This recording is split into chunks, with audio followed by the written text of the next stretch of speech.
예, 걸리면 죽는다 권유 대표 나오셨어요. 리오야 교수고요. 네, 안녕하세요. 그리고 정준길 변호사입니다. 반갑습니다. 네, 내가 자칫 잘못해서 정진석이라고 할 뻔했네. 정준길 변호사입니다. 권유 대표. 지금 예. 계속해서 서울 서부지법 또 다른 투쟁 현장에서 지금 현장 중계도 하고 있는데 이번에 네네. 서울 서부지법에 쭉 계셨죠? 예. 네, 뭐 지금 상황 좀. 처음 갔을 때는 저도 그냥 이렇게 지나가다가 들렀다가 휘말린 거였는데 어제 이제 갔을 때도 경찰이 그 낮 시간에 굉장히 무례한 행동, 그러니까 무례하다기보다는 거의 불법적인 행동을 해서 특히 뭐 카메라를 발로 찬다던가 뭐 이런 걸로 이미 그런 것들이 언론 기사화되고 굉장히 이제 뭐 경찰들이 비판을 받고 있는 시점이었습니다. 그 카메라 이제 자유파 유튜버일 텐데요. 그 카메라 발로 차는 장면 저희들이 영상 확보했는데요. 잠깐 틀어드리겠습니다.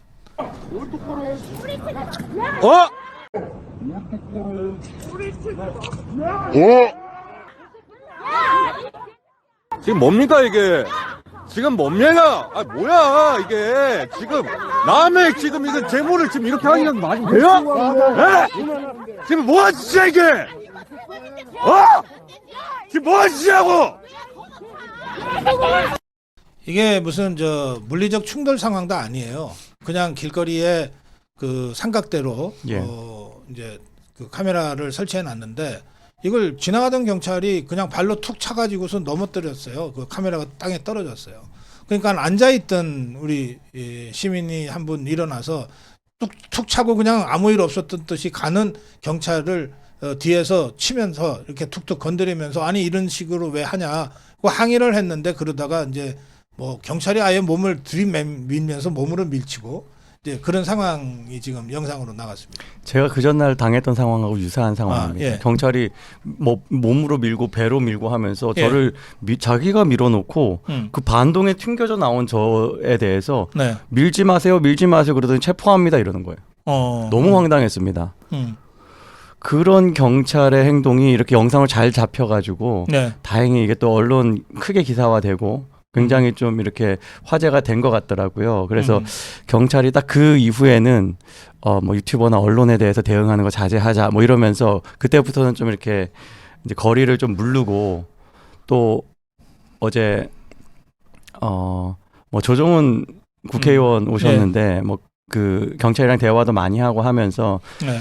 예, 뭐 하여간 최대한 경찰이 예. 좀 이렇게 물러설 수 있도록 예, 그런 상황이 됐습니다. 지금 이런 그 일들이 우리 권유 대표가 직접 겪었다고 하는데 여기저기서 지금 벌어지고 있어요.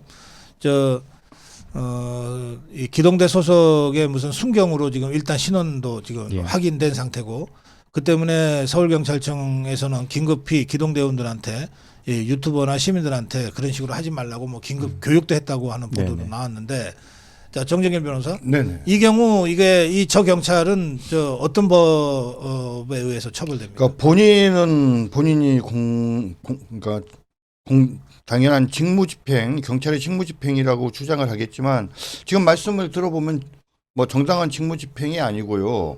앞에 행위는 뭐 폭행 내지는 뭐 손괴 범죄 행위고 그다음에 더 나아가서 뭐 협박 이런 것까지 될 수 있을 것 같고 지금 뭐 조금만 더 오버하면은 뭐 직권남용 권리행사 방해죄에 딱 떨어지는 것 같습니다.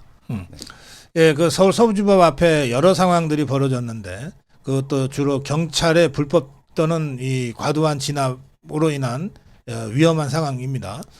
이 카메라를 이제 발로 툭 쳐가지고 떨어뜨리고 그러니까 이제 괴물 손괴죠. 그러면서 항의하는 시민들한테 실제로 몸싸움을 경찰이 먼저 합니다. 네. 이렇게 하는 것도 몸싸움 아니에요. 그렇죠. 이렇게 해서 신체 접촉이 있단 말이에요. 그래서 시민이 밀려나거든요.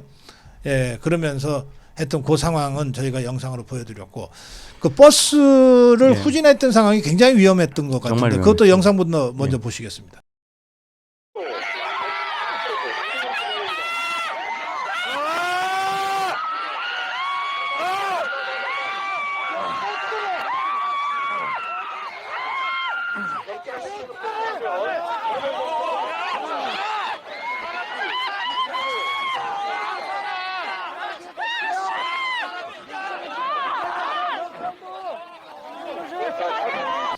지금 이 우리 자유파 시민들이 다수 모여 있는 집회 현장이에요. 그 집회 현장에 갑자기 경찰 버스가 뒤로 후진을 지금 하고 있잖아요. 예. 하면서 그 과정에서 굉장히 위험한 상황이 만들어졌는데. 그 상황 자체가 경찰이 굉장히 기만적인 방식으로 지금 네. 차를 집어넣은 거거든요. 그러니까 네. 시민들이 차가 통행한다 그러면 계속 이렇게 열어줬었는데 그 틈을 타가지고 안으로 들어갈 것처럼 하다가 시민들이 다시 이제 좁혀가는 과정에서 후진을 한 거예요. 그러니까 그게 서울 서부지법이니까. 예. 그러니까 지법 안으로 공무상 뭐 또는 이제 민원인들이 출입이 가능. 그렇죠. 출입을 해야 되니까 이제 들어가는 차다 그러면은 우리 집회에 모여있던 분들이 길을 터줬어요. 맞아요. 그러면 이제 들어가고 이제 차가 들어가고 나면 또 문이 닫히고 그러면 다시 또 집회가 원상으로 이렇게 되는 것이었는데 네. 마치 들어갈 듯이 해서 길을 터줬더니 들어갈 듯 하다가 후진을 하면서 집회하는 시민들 쪽으로 차를 뒤로 뺐다는 거 아니에요. 맞습니다. 예. 그리고 분명히 그 운전기사가 그 뒤에 사람이 바로 그렇게 형성될 거라는 거를 인지할 수밖에 없거든요. 네. 저는 뭐 미필적 고의 혹은 더 살인 미수에 가깝다고 봅니다. 예. 이미 지금 살인 미수로 아마 고발도 들어간 걸로 알고 있습니다. 예. 그래요. 정재민 변호사. 네.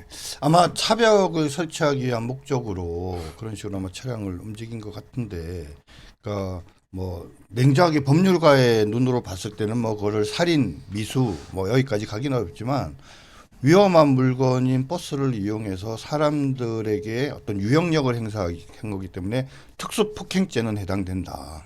네, 그렇게 생각을 합니다. 근데 실제로 그 버스가 이제 후진을 하니까 사람들이 이거 위험하다고 소리도 치고 그렇죠. 그리고 차를 이제 뭐 힘으로는 못 막지만 버스잖아요. 예. 그렇지만 어쨌든 이렇게 좀 모습도 보이잖아요. 근데 그 과정에서 시민들이 좀 다치기도 하고 그랬던 걸로 저희들이 알고 예, 있는데. 그러니까 사람들이 이미 거기 엉켜 있었기 때문에 피신하고 싶어도 어려운 상황이었습니다. 그러다 보니까 이렇게 버스에 손을 대고 조금 밀리다가 그러다가 뭐 경찰이랑 또 엉켜가지고 이제 내팽개쳐지기도 하고 그런데 그 과정에서 이제 시민이 그렇게 이야기하더라고요. 경찰이 위험했는데 내가 구했다고. 시민은 경찰을 구해주는데 경찰은 위험하게 그 시민들을 밀고 그런 형태로 대응했었습니다. 예. 그리고 이제 그 과정이었을 것 같은데 그 이제 한 여성이 넘어진 상태인데 이걸 경찰로 추정되는 사람이 이 사람을 집어 던지는 장면까지 지금 있거든요. 그 네. 영상도 한번 같이 보시겠습니다. 지금 집어. 지금 집어 던졌어. 저기요 소속이랑 이름 좀 알려줘요. 지금 이 사람이 그 좀 이 파카를 입고 이 사람인데요. 이 사람이 지금 신원은 모르겠어요. 그런데 만약에 같이 그 집회를 했던 분이라면 저럴 수가 없죠. 네.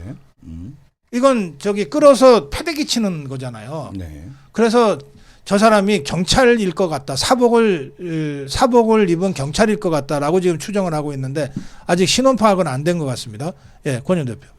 예, 뭐 보니까 경찰이랑 같이 나란히 서 있어요. 경찰들이랑. 예. 네. 그걸 보니까 사복 경찰이 맞는 것 같습니다. 일단 그렇게 추정이 됩니다. 지금 댓글창에는 사복 경찰일 수도 있고 중국 공안일 수도 있다. 이런 얘기까지 지금 나올 정도입니다. 그런 말이 예. 괜히 나오는 게 아니라 예. 경찰이 이제까지 우리가 경험했던 경찰하고 정말 달랐어요. 너무 다르잖아요. 예, 어제 네. 제가 이제 말씀드린 것처럼 네. 뭐 밑도 끝도 없이 욕설을 하거나 네. 도발을 하거나 계속 정치적인 발언을 하면서 일부러 지금 이쪽 사람들 성향을 아니까 그 반대 지금 계엄과 관련해 가지고 계엄 성공했으면 뭐 큰일 날 뻔했다는 식으로 막 얘기를 하는 그래서 마치 이 사람들이 마치 일부러 도발을 해요. 예. 예, 그런 식으로 도발을 하는. 그래서 이제 정치 발언하지 마시라 하니까 정말 여기 방송에서 할 수 없는 상욕을 하는 그런 상황이었거든요. 그래서 이게 대한민국 경찰이라면 이러지 않을 텐데 진짜 중국 공안 수준이다. 이런 얘기는 다들 했어요.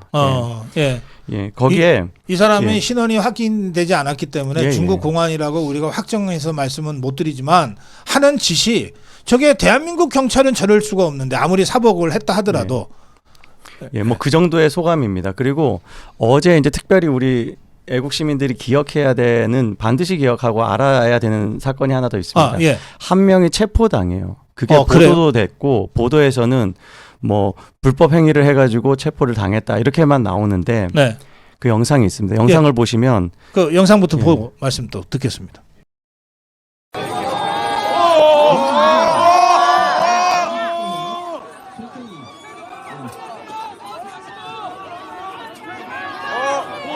경찰 불러! 울지 마라! 울지 마라!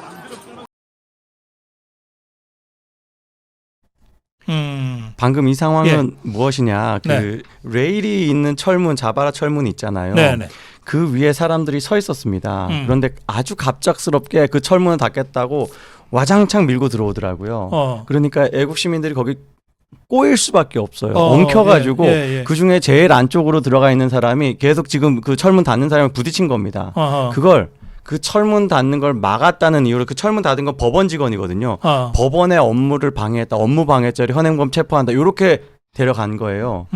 그런데 저 정도 장면으로 볼 때 네. 체포를 이렇게 48시간을 꽉 채워서 계속 구금하는 게 상식적인지 저는 모르겠어요. 이거 만일 이게 일반적이지 않다면 인권 침해 요소가 있지 않는가 생각이 듭니다. 네. 그 좌파들이 만들어 놓은 공무집행 방해죄의 가장 그 근거 억조와 같은 규정이 있습니다.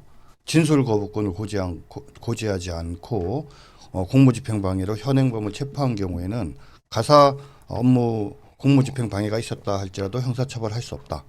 적법한 공무집행의 절차적 규정을 준수하도록 되어 있습니다. 지금 말씀하신 거에 따르면 그 과정에서 당시에 옆에 있었던 경찰관이 해당하는 분을 아마 현행범 체포, 공무집행방해로 현행범을 체포하는 과정에서 제대로 된 진술 거부권 고지 등이 없었던 걸로 보이고요. 예. 이거는 명백한 불법 행위입니다. 그렇기 때문에 아마 좀 본인들은 48시간 이내에 아마 석방을 할 것으로 예상을 하는데 어떤 분이신지 모르겠지만 우리 고성국 TV 방송 보시고 여기다가 문자나 연락처 남겨주시면 제가 손해배상 청구해서 돈 받으실 수 있도록 제가 도와드리겠습니다. 제가 연락처 있습니다. 네. 예. 바로 드리겠습니다. 네. 예. 자, 이게 지금 저희가 이 영상 4개를 틀어드렸는데요. 뭐 이런 이 경찰의 무도한 그 진압 행태와 불법적 행태가 이것뿐이겠습니까? 지금 이 투쟁 현장을 계속 우리 목격자 K 권유 대표가 지금 다니면서 지금 현장 생방송도 하고 함께 투쟁하고 있는데 전체적으로 지금 양상이 어떻습니까? 그러니까 지금 이 시민들의 모임 자체가요, 누군가가 뭐 소집을 하거나 혹은 뭐 집회 신고를 하는 것도 아니에요. 누가 주최한 것도 아닙니다. 그냥 나 1인 시위하려고, 나 너무 불만 있다. 네. 나 진짜 이 울분을 토해내야겠다라는 마음으로 1인 시위하러 온 사람들이 하나둘 모이다 보니까 이렇게 어제는 거의 뭐 한 1,000명 정도 됐었던 것 같은데 연이어는 네. 당연히 더 많고요. 그렇게 모이게 되고 그렇게 모인 것에 대해서 경찰이 당황하기도 하더라고요. 왜냐, 주최 측이 있어야지 주최 측에게 막 과태료도 먹이면서 조금씩 수위를 높여가면서 제재를 할 텐데 네. 그런 게 없이 이렇게 하다 보니까 그래서 막 경찰도 당황하고, 그런데 아하. 애국 시민들은 더 본인들의 분노를 더 자유롭게 이제 표출을 하고 뭐 그런 상황들이 저는 어떻게 보면은 또 우리가 어떤 이런 데몬스트레이션 하는 새로운 방식이 아닌가라는 생각이 듭니다. 예. 우리 권유 대표는 저 홍콩의 그 민주화 시위 때 그 홍콩에 계셨잖아요. 맞습니다. 예. 예. 그러니까 이 홍콩 시민들을 진압하고 제압했던 중국 공안의 행태를 너무 잘 알잖아요. 예, 그렇죠.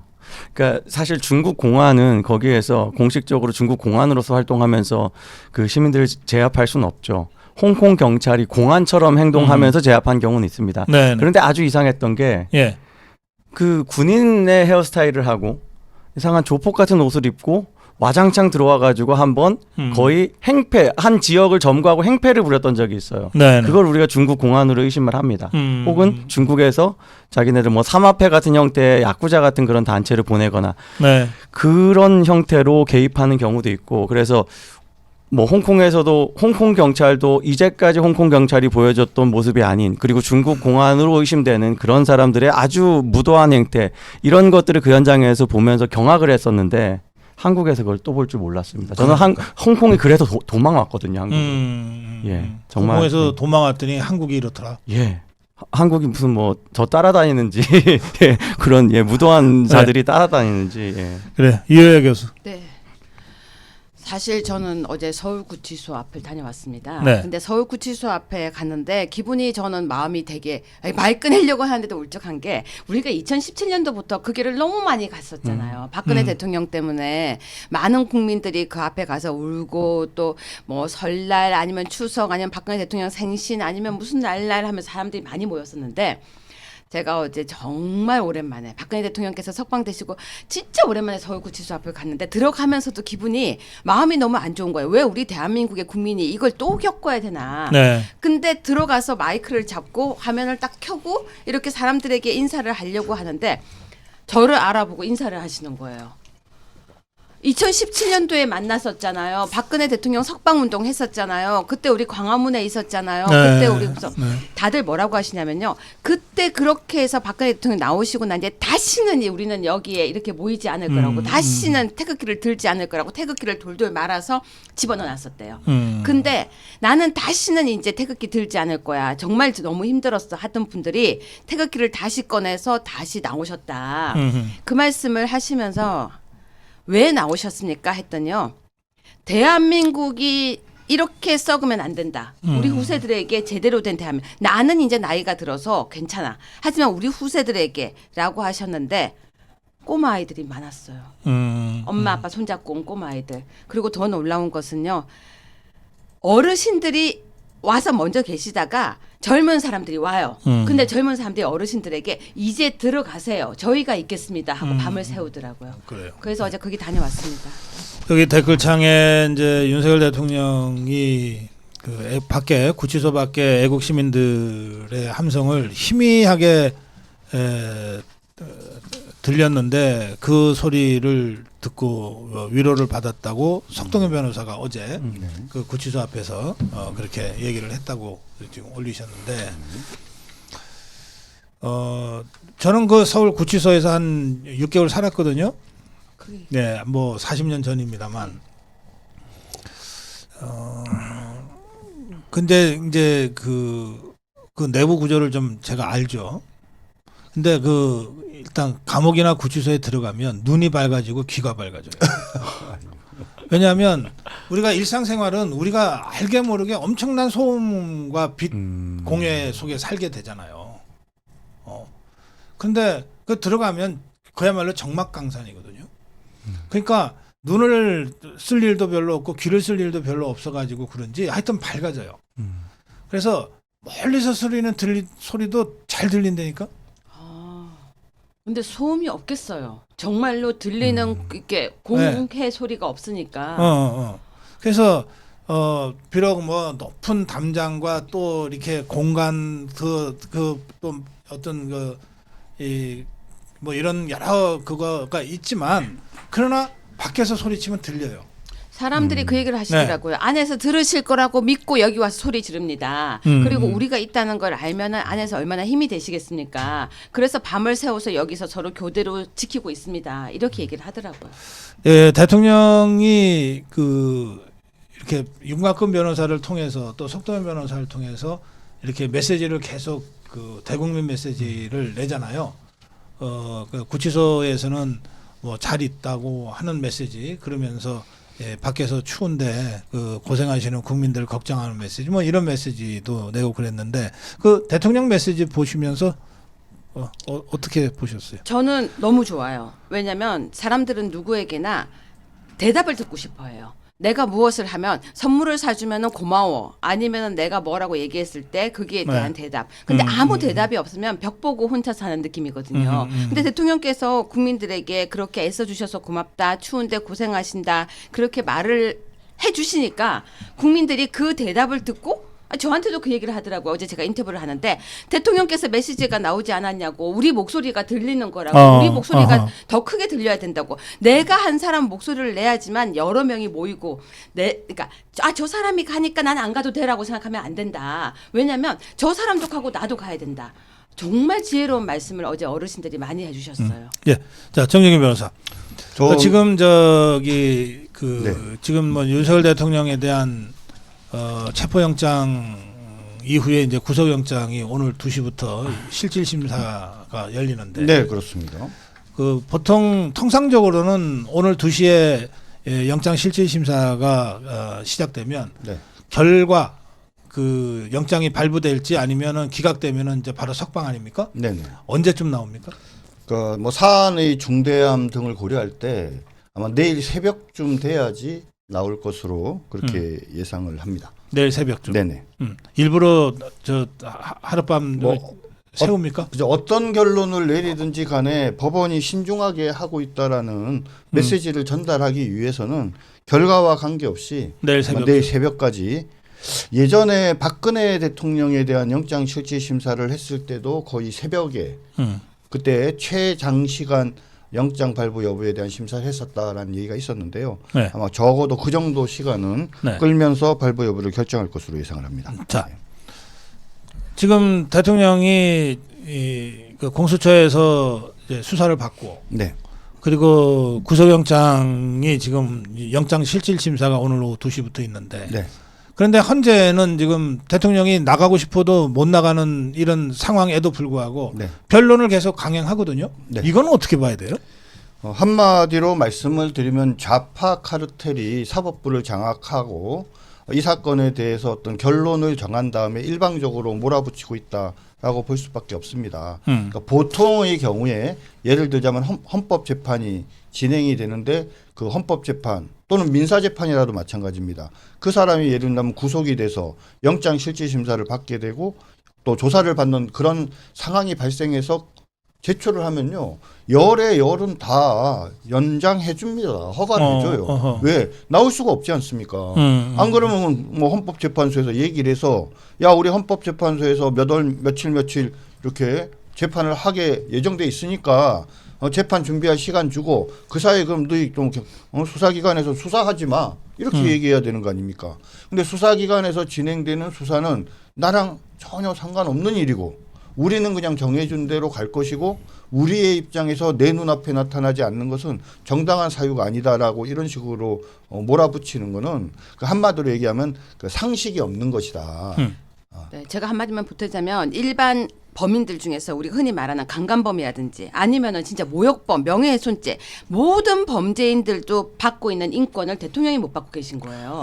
그런데요 이번에 박사님 보셨는지 모르겠지만 인권이 안건이 결국은 철회됐습니다. 결국은 철회됐어요. 왜냐하면은 인권위에서 올려가지고 그날 파행에 일어났는데 스님 그만두시고 또 교수님 압박당해서 그만두셔야 되고 그러니까 인권이 상정됐던 그 안건이 결국은 철회가 되는 세상에 대한민국이 인권이 상정 안건이 철회되는 이런 일이 벌어졌는데도 여기에 대해서 사람들이 분노하는 게 아니라 당연한 줄 알아요. 대통령도 인권이 있거든요. 저들이 그렇게 좋아하는 인권이 대통령도 있는데 대통령 인권은 인권에서 다루지도 못해요. 그리고 헌재에서는 아예 그냥 마음대로 파행을 해서 나가고요. 여기에 대해서 우리가 이야기를 하고 분명히 못하도록 저지를 해야 됩니다. 예, 권유대.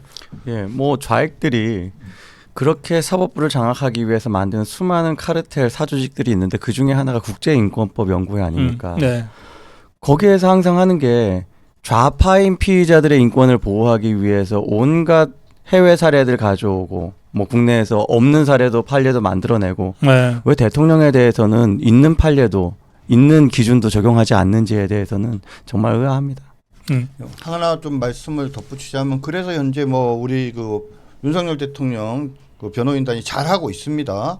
그리고 또 의미 있는 또 양보를 2가지 정도 헌법재판소에서 받아냈지만 저는 기본적으로 헌법재판소가 공정한 재판을 해줄 수 있다라는 그런 기대감을 가져서는 안 된다고 생각을 합니다.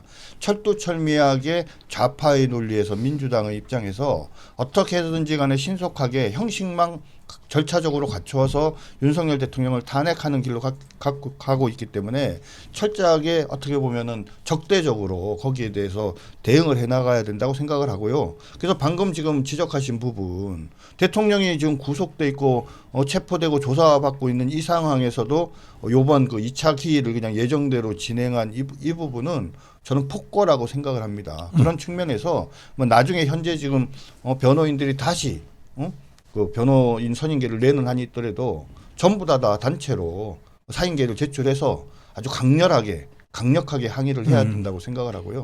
그러니까 박사님 지금 헌재가 이런 말을 했어요. 처음에 국민인가요, 민심인가요 바라보고 간다고 그랬거든요. 근데 지지율이 갑자기 고공행진을 하니까 우리는 그런 거 보지 않겠대요.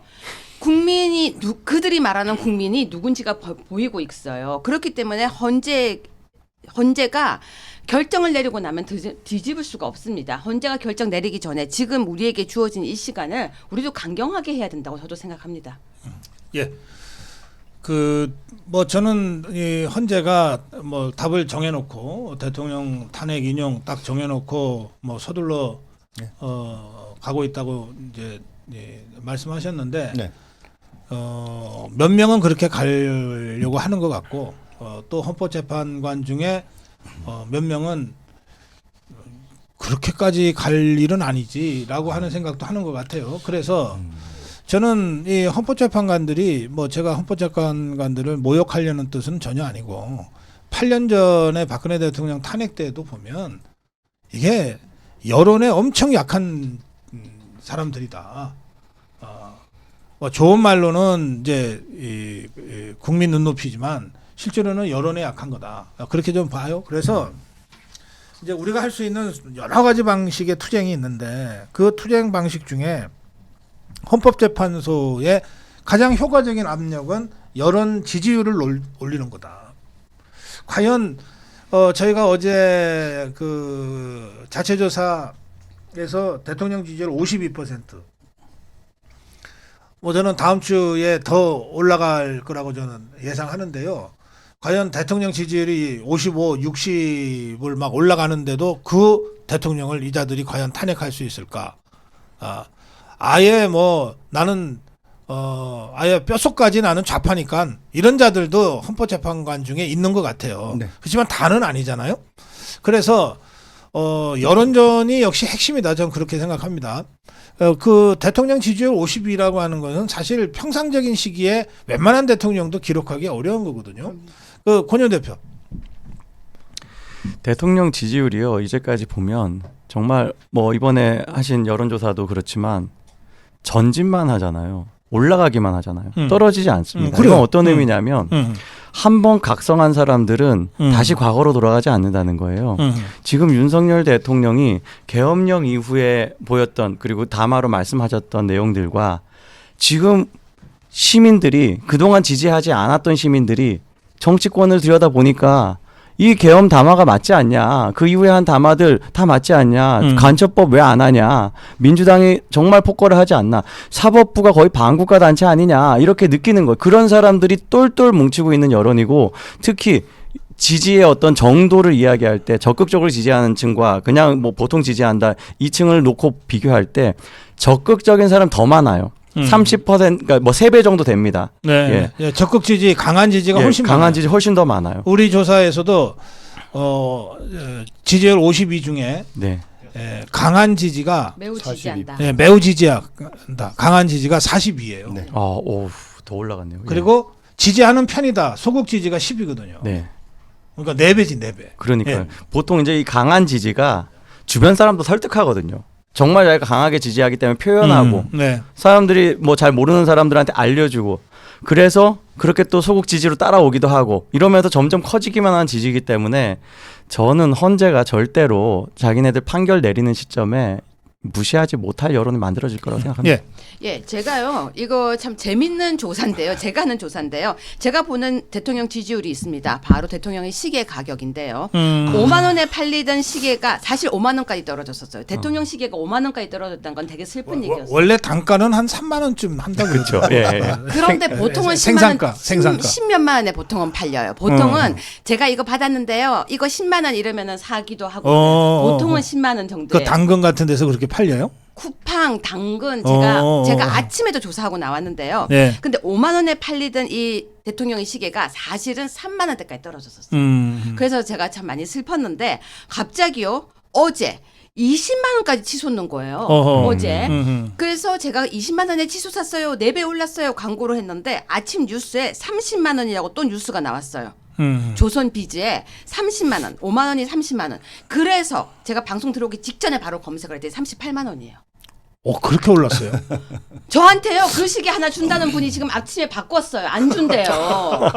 자기 3개 있으니까 주겠습니다. 드리겠습니다. 이게 4배 올라서 드리겠습니다 하더니 아침에 바로 연락이 온 거예요. 다음에 드리겠습니다. 기쁜 소식입니다. 네, 진짜 차액은 기쁜 소식. 지급하고 받으셔야 돼요. 정말 기쁜 소식이고요. 시계가 올라간다는 건 바로 민심이 대통령을 다시 소중하게 생각하고 대통령을 아끼고 돌아오신다는 그 믿음으로 기다리고 있다는 바로미터이기 때문에 예. 저는 제가 박사님과 방송할 때 이번 주 50% 갈 것 같아요라고 했는데 그때 댓글에요 50%만 제발 했거든요. 근데 이제 60% 갈 것 같아요. 그래서 지금 저는 이 지지율이 올라가고 있는 우리의 노력이 결국은 대통령을 다시 원래 계신 자리로 보낼 수 있을 것이다. 한 가지만 좀 덧붙여서 말씀을 드리자면 헌법재판이 뭐냐. 헌법과 법률에 따라서 하는 법률재판이지 않습니까? 그렇지만 헌법재판은 정치재판이고 또 헌법재판은 여론재판이기도 합니다. 어느 정도 여론이 형성이 되면 대통령을 감히 탄핵을 못하게 할 것인지 어느 정도 여론이 형성되면 적극적으로 윤석열 대통령 탄핵을 주도하고 있는 헌법재판소 내부의 좌파 헌법재판소 재판관들이 일방적으로 주도하는 그런 분위기에서 벗어날 수 있을까라고 질문을 하자면 뭐 마음 같아서는 뭐 60% 70% 되면 뭐 더할 나위 없이 좋지만 저는 데드라인이 40%라고 생각을 합니다. 왜 40%라는 말씀을 드리냐면 탄핵은 9명 중에 3분의 2 아닙니까? 66%를 말하는 거거든요.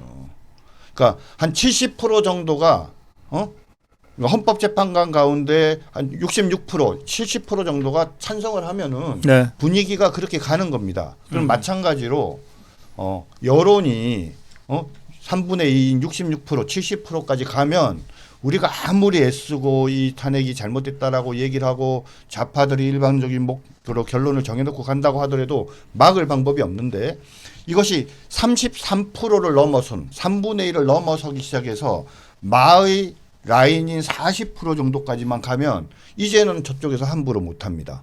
그럼 어느 정도 되면 우리가 안심할 수 있느냐?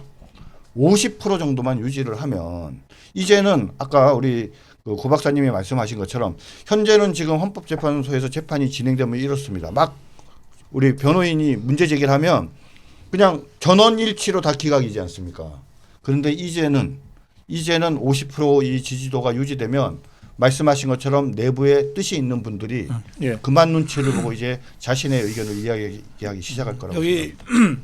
대통령 시계 갖고 싶다는 댓글들이 계속 올라오니까 윤석열 대통령을 복귀하시면 좀 기념으로 시계는 좀 많이 대량 생산. 단가를 좀 싸게 해서 박사님 갖고 계세요? 저는 없어요. 그럼. 있으면 하나 갖다 가려고요. 그 좀 그렇게 해야 될 것 같으네요. 네, 자, 근데 마무리 한 말씀씩 듣겠습니다. 그럼 제가 먼저 예, 좋은 그러시죠. 소식이니까 이것부터 전하겠습니다. 전 예. 마무리로 이 얘기하겠습니다. 현직 대법원 재판연구관인 판사님께서 내부망에 공수처는 내란죄 수사권이 정말 있냐라고 글을 썼습니다. 네. 문제 제기를 하기 시작했고 여기에 대해서 다들 대법원의 재판연구관들은 이런 부분을 연구하는데 연구하는 분들이 생겼습니다. 지금 여기 대법원 판례가 하나 있습니다.